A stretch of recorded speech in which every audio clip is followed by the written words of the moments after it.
제가 볼 때는 중국이 이 AI 산업에서 미국을 이긴다? 그 가능성은 저는 낮다고 생각해요. 앞으로 AI가 얼마나 성장할 거고 얼마나 성공할 거고 시장을 바꿀 거냐 생각을 해보시면 어떤 부분일까요? 소비 시장이에요. 예를 들어서 공부를 한다고 칩시다. 아니면 뭔가 서비스를 받는다고 칩시다. 그러면은 챗GPT를 쓰거나 뭘 쓰거나 했을 때 굉장히 효율적으로 잘할 수 있게끔 되는 거죠. 근데 그거를 가장 많이 쓰는 사람들이 누구냐? 그게 미국인이란 말이에요. 즉, 전 세계 소비 시장이 100이 있으면 미국은 전 세계 소비 시장의 40%고 중국은 10%예요. 그 시장이 아까 펀더멘탈이 약해. 그래서 10%가 20% 될 확률은 없어. 오히려 10%가 5%로 떨어질 가능성이 있어요. 근데 미국이 지금 40%인데 너무나 펀더멘탈이 튼튼해. 40이 50, 60 될 확률이 더 높아. 그럼 이 시장이 얼마나 커지겠어요? 여기에 잘 나가는 애들이 성공을 하는 거죠.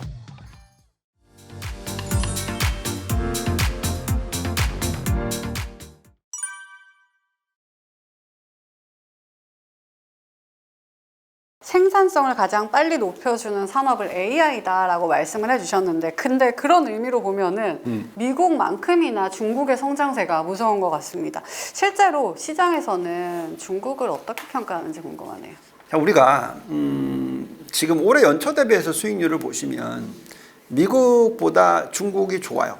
중국 테크 수익률이 사실 좋아요. 그리고 많은 분들이 딥시크 사태 이후에 중국의 투자를 많이 해야 된다 이런 생각을 가지고 계세요. 네. 그래서 이 부분에 있어서는 그러면 기술력을 떠나서 현재의 중국의 펀더멘탈을 좀 한번 봅시다. 우리가 펀더멘탈을 볼 때 있어서 얼마나 성장을 할 수 있느냐 하는 부분, 펀더멘탈이 얼마나 튼튼하냐 하는 부분을 볼 때 아까 말씀드렸지만 소비시장, 민간자본, 그리고 예대율 네. 뭐 이런 거 얘기했잖아요. 그래서 중국의 지금 예대율을 보시면은 2010년, 11년 때 예대율은 65%대. 예대율이 예금 대비해서 대출을 65%만 해줬었을 때 어떤 위기가 오지 않습니다. 그거는 아무리 그림자 금융이 있다 하더라도 그걸 다 도너한다 하더라도 네. 위기의 수준의 펀더멘탈이 아니에요. 근데 지금 보시면 많이 올라왔죠. 80. 네, 80%대까지 올라왔어요. 여기에 이제 그림자 금융 여신까지도 다 더하면 글쎄요, 많이 올라왔어요. 그래서 결국은 민간이 이것을 주도할 수가 없습니다. 그러니까 우리가 얘기하는 AI 산업을 주도하기가 한정돼 있다. 또 이런 숫자도 있어요. 민간이 주도를 하려면 그만큼 민간의 펀더멘탈이 튼튼해야 돼요. 네. 그 펀더멘탈의 튼튼함은 여러 가지로 놓고 보는데 우리가 보통 부채 비율로 봅니다. 가계부채 비율이 GDP 대비해서 100% 올라가면 걱정해요. 근데 GDP 대비해서 숫자로 보는 것도 중요하지만 더 중요하게 저희가 생각하는 건 가처분 소득 대비입니다. 그러니까 소득이 얼마나 올라가서 소비를 일으킬 수 있느냐가 중요한데요. 과거에 미국이 2007, 8년도에 금융위기가 터졌었잖아요. 그때 제가 제 별명이 최후의 비관론자였고, 지금으로 따지면 닥터 둠 같이 얘기를 많이 했었었는데 그 이유가 미국의 가계부채가 가처분 소득 대비해서 140% 수준까지 올라갔단 말이죠. 100%를 훌쩍 넘어버렸었단 말이죠. 네. 그렇기 때문에 큰 위기, 어떤 폭락장 또는 경기 침체, 추세적 하락장 이런 얘기를 했던 겁니다. 네. 근데 지금은 미국은 그거를 확 떨어뜨려서 지금 이제 아주 안정적인 숫자까지 떨어져 있어요. 실질적으로 가계부채 비율은 GDP 대비해서 70%대로 떨어졌습니다. 그러니까 전체 비율로는 100%이던 게 70%대로 떨어졌고 가처분 소득 대비였던 건 140%에서 거의 90%대로 떨어졌고 그러니까 이렇다 보니까 미국은 문제가 없어요. 근데 반면에 중국은 2011년, 12년 이때만 하더라도 겨우 70%대이던 게 100%를 확 넘었죠? 네. 140%. 2배나 늘었단 말이죠. 그러면 요거는 심각한 문제입니다. 자, 그러면 중국이라는 나라 자체는 그럼 내수 시장을 키우기는 한정이 있다. 그죠? 왜냐면 가처분 소득 대비해서 너무 부채가 높아요. 수출해야겠네요. 그렇죠. 수출해야죠. 그런데 그 수출을 어디에다 해왔죠? 미국 또는 유럽 등등의 선진국에 많이 했죠. 근데 관세. 그죠? 그러면 이제 어떻게 되냐면 그쪽을 확 줄여야 돼요. 그러면 어디에다 지금 수출을 열심히 하고 있냐? 요 도표를 보시면 네. 1대1로 국가의 비중이 50%로 늘었다. 1대1로 국가들이 어떤 나라들이죠? 어떤 나라예요? 못 사는 나라들. 아. 그러니까 중국이 대출을 해주고 빌려주고 1대1로를 만든 거죠. 자기네 소속으로 집어넣고 그러면서 거기다가 지금 자기 물건을 팔고 있단 말이죠. 그러면 보통 이런 거죠. 예를 들어서 앵커님이 저한테 빚을 줬어요. 네. 근데 내가 돈 안 갚아? 안 갚지? 그럼 내 물건 사. 요렇게 가면 당연히 내 물건이 좋든 말든 간에 살 거 아니겠어요? 사야 되잖아요. 그죠? 어쩔 수 없이. 그러면 그게 생산성이 높아질까요? 그 물건이?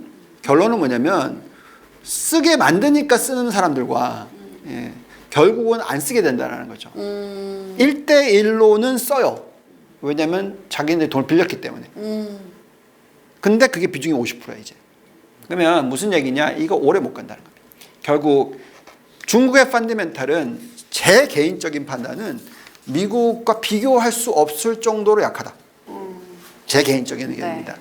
많은 사람들이 딱 겉으로 보기에는 와 중국이 최고다. 뭐 요즘에 뭐 BYD가 잘 나가고 네. 뭐 중국 제품이 그렇게 경쟁력이 높고 막 뭐 우리를 다 이긴 것처럼 얘기를 하고 하지만 실질적으로 써보면 네. 그렇지 않다는 거죠. 그래서 네.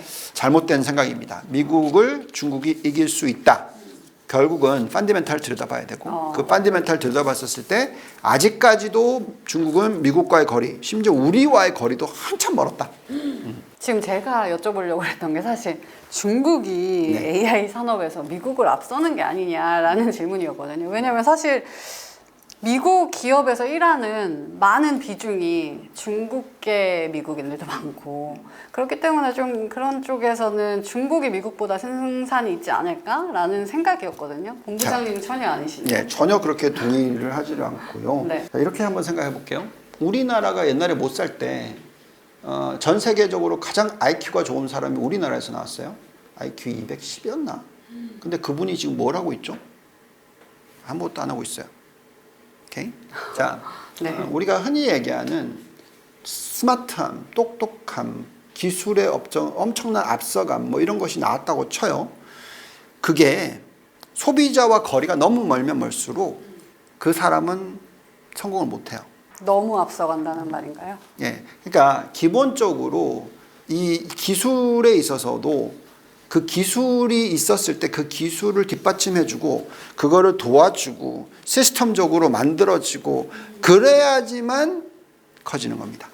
예, 경영을 해본 사람들은 항상 얘기를 하죠. 말도 안 되는 꿈을 꾸고 있는 사람한테는 돈 투자 안 해요.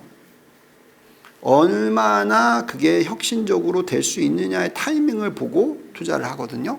그게 투자를 잘하는 사람입니다.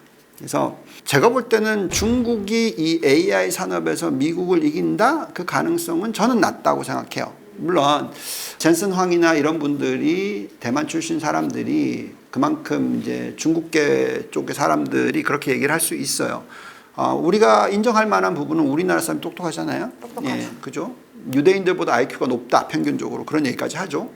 그렇지만 우리나라가 왜 그러면 페이스북이 안 나왔고 예, 우리나라가 왜 그러면 IT 산업에서 가장 대표적인 회사들이 못 나왔느냐. 반도체만 나왔어요. 예, 그거는 아주 큰 IT 산업의 아주 일부분이란 말이죠. 예, 그래서 그거는 어떻게 보면은 그것을 서포트했기 때문에 가능한 거예요. 자 중국을 보면은 네. 어떤 게 지금 성공을 하고 있느냐. 전기차, 태양광 요 두 개입니다. 네. 전기차와 태양광은 아주 작은 시장인데 그걸 왕창 투자를 해서 전 세계 시장의 50%를 만들었어요. 그러니까 이거는 경쟁력이 생기는 거죠. 근데 그게 전체 글로벌 소비 시장의 몇 프로나 나겠습니까? 더 중요한 것은 얼마나 시장이 크냐. 기술력과 시장이에요. 이 두 개가 같이 가야 됩니다. 네. 자, 그러면 미국이 지금 현재에 추진하고 있는 이쪽, 즉 AI가 앞으로 AI가 얼마나 성장할 거고 얼마나 성공할 거고 시장을 바꿀 거냐 생각을 해보시면 어떤 부분일까요? 소비 시장이에요. 내가 예를 들어서 공부를 한다고 칩시다. 아니면 뭔가 서비스를 받는다고 칩시다. 그러면은 챗GPT를 쓰거나 뭘 쓰거나 했을 때 굉장히 효율적으로 잘할 수 있게끔 되는 거죠. 근데 그거를 가장 많이 쓰는 사람들이 누구냐? 그게 미국인이란 말이에요. 즉 전 세계 소비 시장이 100이 있으면 미국은 전 세계 소비 시장의 40%고 중국은 10%예요. 그 시장이 아까 펀더멘탈이 약해. 그래서 10%가 20% 될 확률은 없어. 오히려 10%가 5%로 떨어질 가능성이 있어요. 근데 미국이 지금 40%인데 너무나 펀더멘털 튼튼해. 42, 50, 60 될 확률이 더 높아. 그럼 이 시장이 얼마나 커지겠어요? 여기에 잘 나가는 애들이 성공을 하는 거죠. 10% 시장에서 잘 나가는 애들은 극히 작을 거다라는 거죠. 그래서 우리가 포트폴리오를 구성을 할 때 있어서 내가 아주 소중한 돈 100이 있으면, 내 전재산 100이 있으면 중국에다 100을 투자하는 순간에 수익률이 왕창 바뀔 겁니다. 예. 그래서 쉽지 않아요. 이거는 조심스러워야 된다. 그래서 우리가 얘기하는 거는 90, 10이다. 90%는 미국이고 네. 10은 중국 정도로 생각하는 게 맞다. 오히려 장기적으로 봤었을 때. 그런 부분을 어디서 우리가 알 수가 있냐면 결국 AI에 대한 투자 그리고 AI에 대한 컴퓨팅 능력, 우리가 연산 능력이 중요하다고 얘기하거든요. 서비스가 잘 되려면, 자율주행이 잘 일어나려면 그만큼 연산이 잘 돼야 되겠죠. 그리고 그만큼 시스템이 좋아야 되겠죠. BYD가 뭔가 자율주행을 잘하는 것처럼 얘기를 하는 이유가 데이터가 굉장히 많이 들어오기 때문에. 맞아요. 데이터가 많이 들어와요. 근데 그 연산하는 속도가 미국의 10분의 1, 100분의 1이다. 그럼 아무리 많은 데이터가 들어와도 성공할 확률은 낮아요.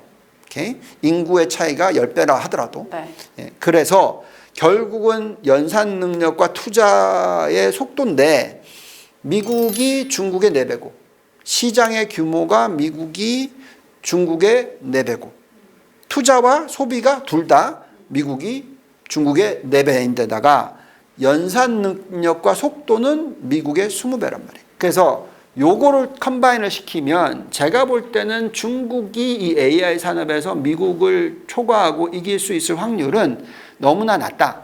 알겠습니다. 성장성이 가장 중요한 것 같은데 저희 그럼 끝으로 해외 시장에 투자하고 있는 투자자분들에게 조언 부탁드릴까요? 자, 미국 투자는 가장 쉬운 그 논리를 말씀을 드리자면 우리나라에서 부동산 투자하는 것처럼 하셔야 됩니다.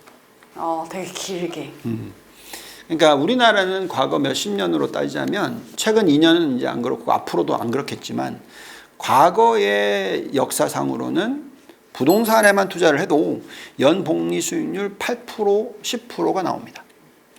그러면 예를 들어서 한 20몇 년 전 IMF 위기 지나고 나서 예를 들어서 내가 수중에 1억이 있어서 그거를 부동산에 투자를 했으면 그 1억이 지금은 8억이 돼 있을 거예요. 연복리 수익률 8%로 계산하면. 네. 근데 똑같은 기간에 주식으로서 사서 샀다 팔았다 맨날 했어요. 그러면 우리나라의 코스피는 지난 10몇 년 동안에 계산하거나 20년 동안에 계산을 하면 복리 수익률이 3% 나옵니다. 그러면 1억이 이제 겨우 2억 2천밖에 안 돼 있어요. 그래서 미국 주식을 똑같이 한국 주식 하는 것처럼 샀다 팔았다를 하시면 1억이 20, 30년 뒤에 2억 2천밖에 안 돼 있고 이거를 꾸준히 투자를 하면 8억이 돼 있다라는 말이에요. 그거는 무슨 얘기냐?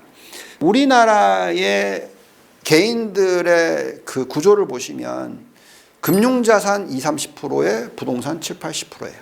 미국은 금융자산 70%에 부동산 30%입니다. 반대예요. 그래서 우리나라는 어떻죠? 만약에 부동산 가격이 급락한다 그러면 난리 나죠.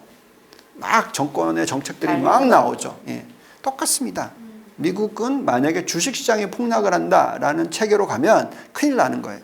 예, 그래서 뭐 401k라든지 뭐 모든 것이 다 주식시장이 연간 8% 상승하는 거에 맞춰져 있어요. 왜냐하면 그게 100년의 역사니까. 미국의 S&P 500 기업들이 지난 50년, 70년, 80년 동안의 연 이익 증가율이 8%, 주식시장 상승률이 8%, 요게 맞춰져 있단 말이죠. 네. 예. 그러면 그렇게 가는 거죠. 그래서 미국 투자는 절대로 샀다 팔았다 하시는 게 아니다. 찔려요. 예. 팔았다 샀다 하시면 심지어 50% 폭락하는 장이 왔을 때도 들고 있었다면 8%입니다. 근데 50% 폭락할 때는 안 들고 있었으면 네. 어떻게 될까요? 그게 복리 수익률이 높아지죠. 높아지겠죠? 네. 2배가 됩니다. 복리 수익률이 15%로 튀어요. 그러면 1억이 8억이 돼 있지 않고 연복리 15%면 예, 27년 후에는 얼마가 돼 있을까요? 예, 43억 5천만 원이 돼 있습니다. 그죠? 와. 자, 2억이냐? 예, 8억이냐? 네. 43억 5천만 원이냐? 복리라는 걸 잊고 있었네요. 그래서 네. 미국 주식은 좋은 종목을 골라서 장기적으로 투자하는 전략이다. 그게 누가 했죠? 워렌 버핏. 정답. 네. 워런 버핏 같이 미국 투자하시기를 바랍니다. 네. 가장 중요한 거는 아무래도 성장성의 기준을 두고 투자를 해보자라고 말씀을 하신 것 같은데요. 변동성이 큰 상황에서 우리가 앞으로 어떻게 대응하고 전략을 짜야 하는지 오늘은 유한타증권의 유동원 본부장님 모시고 이야기를 나눠봤습니다. 오늘 좋은 말씀 감사합니다. 감사합니다.